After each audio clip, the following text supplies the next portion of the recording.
देख ले प्राणी जरा दर्पण में हो, देख ले कितना पुण्य है कितना पाप तेरे जीवन में।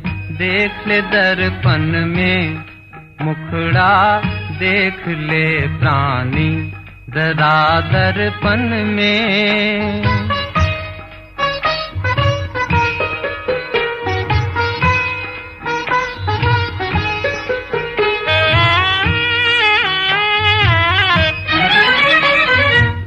कभी तो पल भर सोच ले प्राणी, क्या है तेरी कर्म कहानी। कभी तो पल भर सोच ले प्राणी, क्या है तेरी कर्म कहानी। पता लगा ले, पता लगा ले पड़े हैं कितने दाग तेरे दामन में। देख ले दर्पण में मुखड़ा देख ले प्राणी जरा दर्पण में।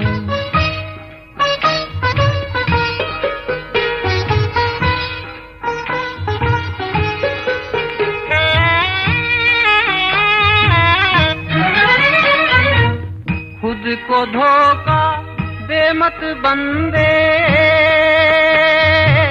अच्छे न होते कपट के धंधे। खुद को धोखा दे मत बंदे, अच्छे न होते कपट के धंधे। सदा न चलता सदा न चलता किसी का नाटक दुनिया के आंगन में।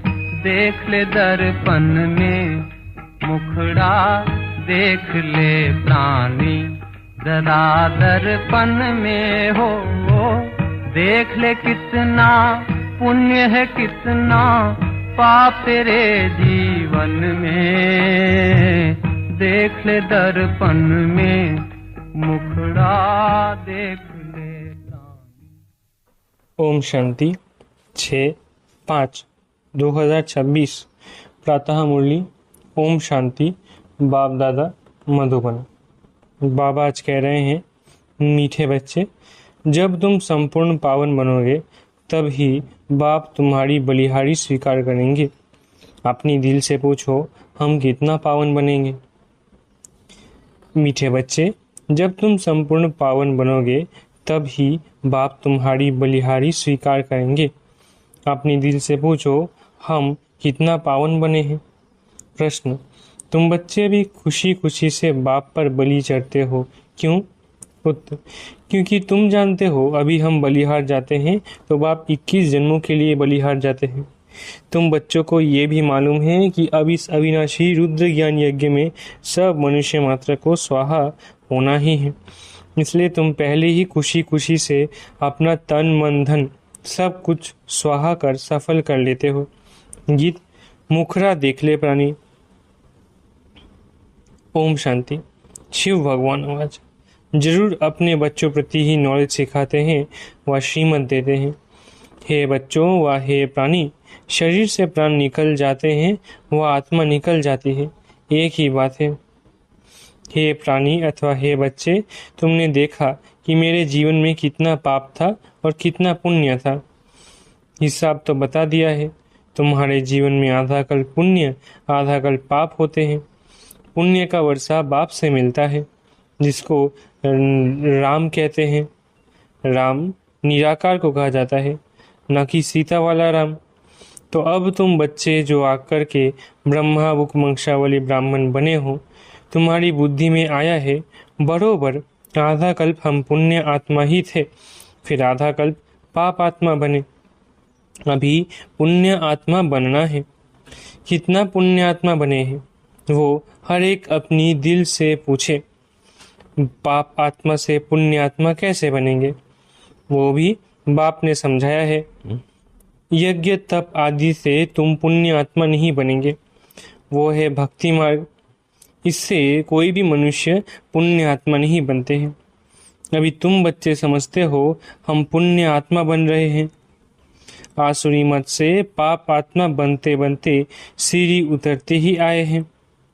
कितना समय हम पुण्य आत्मा बनते हैं, वह सुख का वर्षा लेते हैं, ये किसको पता नहीं है।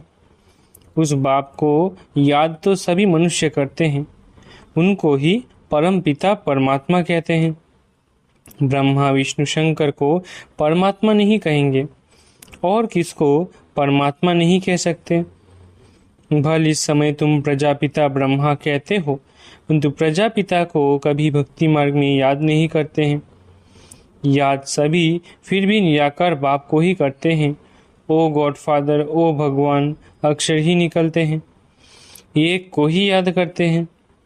मनुष्य अपने को गॉडफादर कह ना सके, न ही ब्रह्मा विष्णु शंकर अपने को गॉडफादर कह सकते हैं। उनके शरीर का नाम तो है ना, एक ही गॉडफादर है, उनको अपना शरीर नहीं है। भक्ति मार्ग में भी शिव की बहुत पूजा करते हैं। अभी तुम जानते हो शिव बाबा इस द्वारा हमसे बात करते हैं।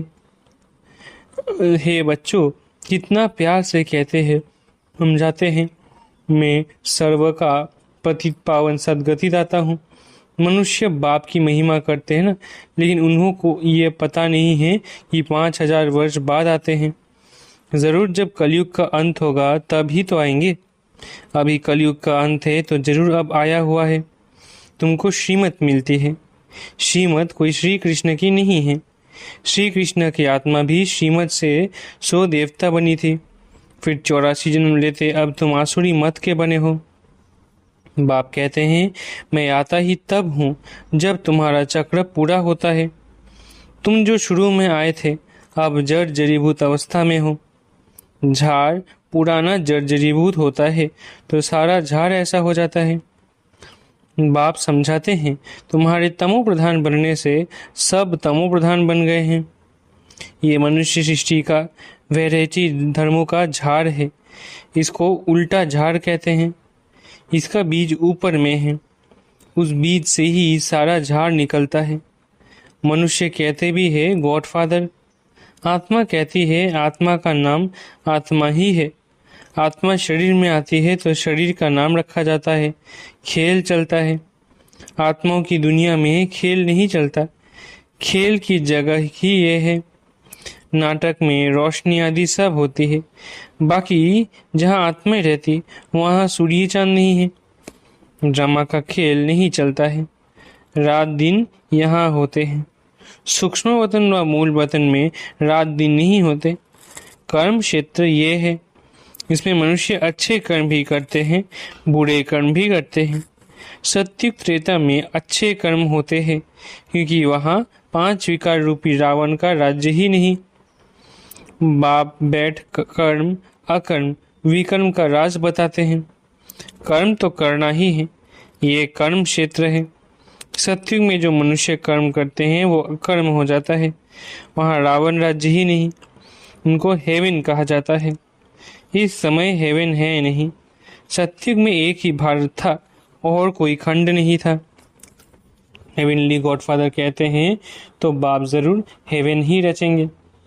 ये सब नेशन वाले जानते हैं कि भारत प्राचीन देश है, पहले पहले सिर्फ भारत ही था, ये कोई नहीं जानते हैं। अभी तो नहीं है ना, ये है ही 5000 वर्ष की बात। कहते भी है क्राइस्ट से 3000 वर्ष पहले भारत हेवन था। रचयिता जरूर रचना रचेंगे। तमो प्रधान बुद्धि होने के कारण इतना भी नहीं समझते। भारत तो सबसे ऊंच खंड है, पहली बिरादरी है मनुष्य सृष्टि की। ये भी ड्रामा बना हुआ है। साहूकार गरीबों को मदद करते हैं, ये भी चला आता है। भक्ति मार्ग में भी साहूकार गरीबों को दान करते हैं, परंतु ये है ही पतित दुनिया। तो जो कुछ भी दान पुण्य करते हैं पतित ही करते हैं। जिसको दान करते हैं वो भी पतित है। पतित को दान करेंगे, उनका फल क्या पाएंगे? भल कितना भी दान पुण्य करते आए हैं, फिर भी गिरते आए हैं। भारत जैसा दानी खंड और कोई नहीं होता। इस समय तुम्हारा जो भी तन मन धन है, सब इसमें स्वाहा करते हो। इनको कहा जाता है राजस्व अश्वमेध अविनाशी ज्ञान यज्ञ। आत्मा कहती है ये जो पुराना शरीर है, इनको भी यहाँ स्वाहा करना है, क्योंकि तुम जानते हो सारी दुनिया के मनुष्य मात्र इसमें स्वाहा होते हैं। इसलिए हम क्यों नहीं खुशी से बाबा पर बलि चढ़ जाएं। आत्मा जानती है हम बाप को याद करते हैं, कहते भी आए हैं बाबा आप जब आएंगे तो हम बलिहार जाएंगे, क्योंकि अब हमारे बलिहार जाने से आप फिर 21 जन्म के लिए बलिहार जाएंगे।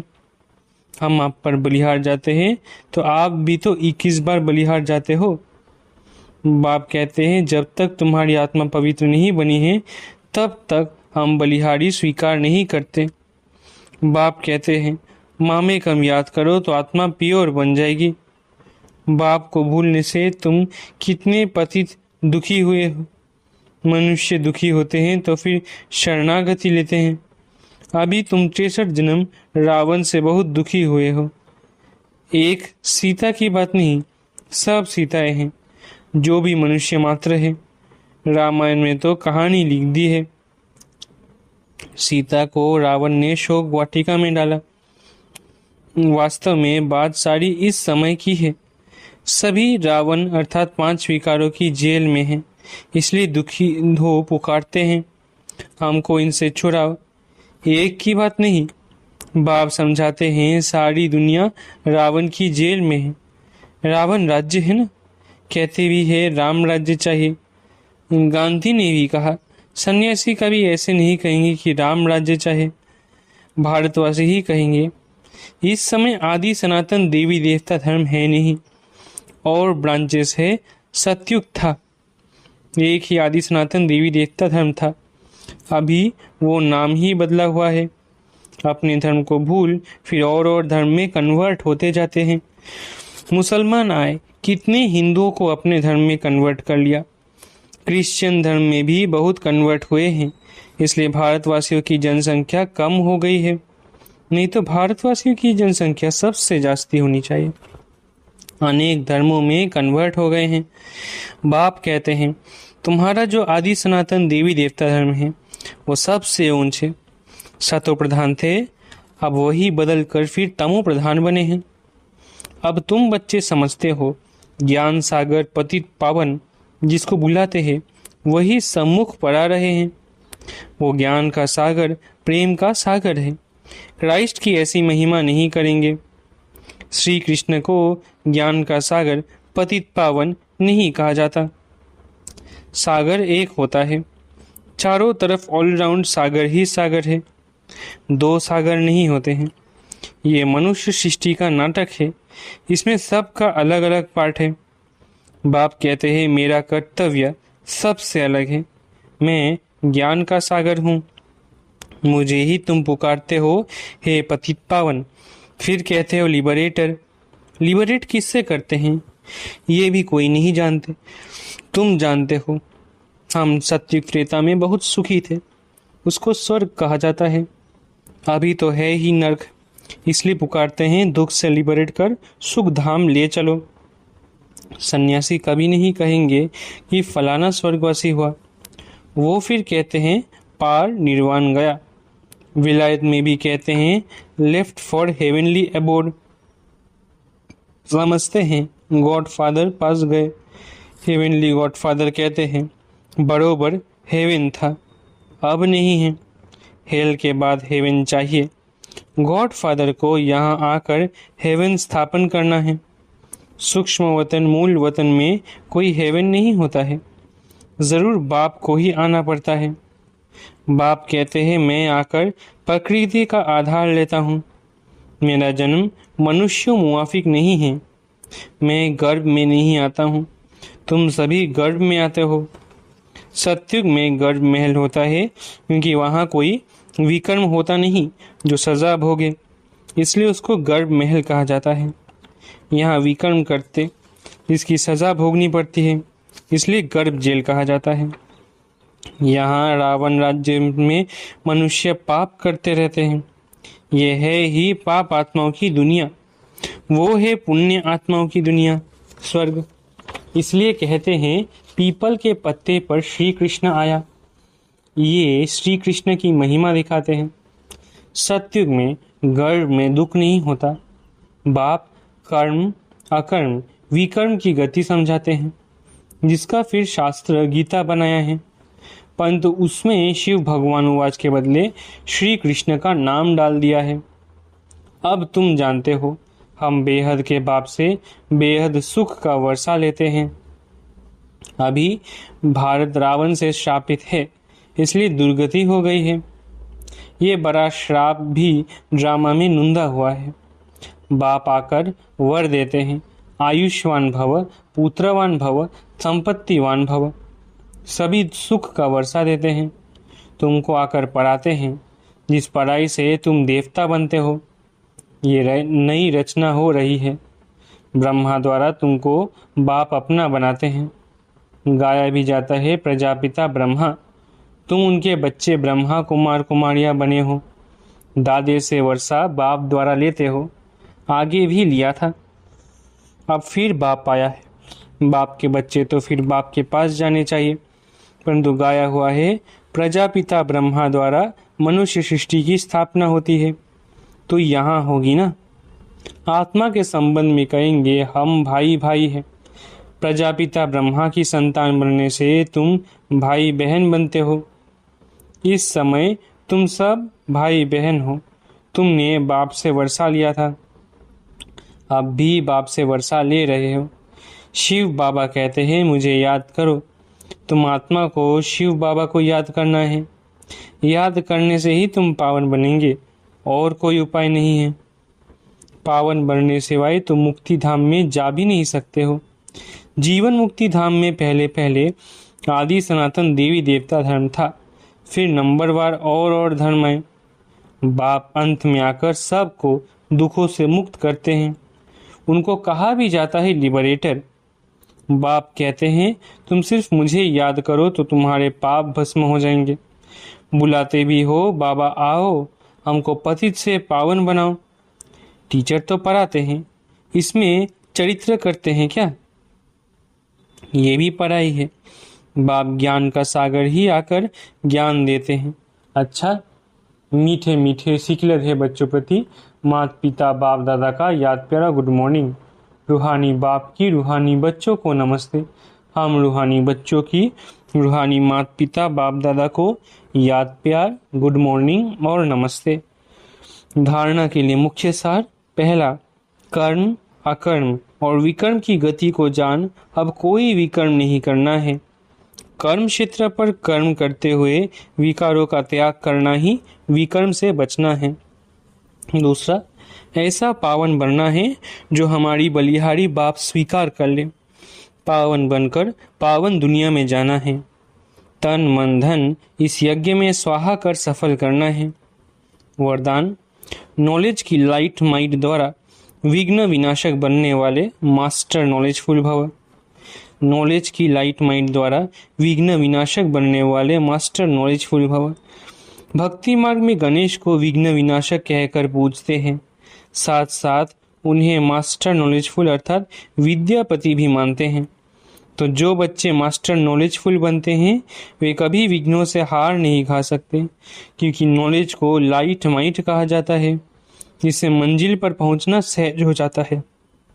ऐसे जो विघ्न विनाशक है, बाप के साथ सदा कंबाइन रहते हुए नॉलेज का सिमरन करते रहते हैं, ये कभी विघ्न हार नहीं बन सकते।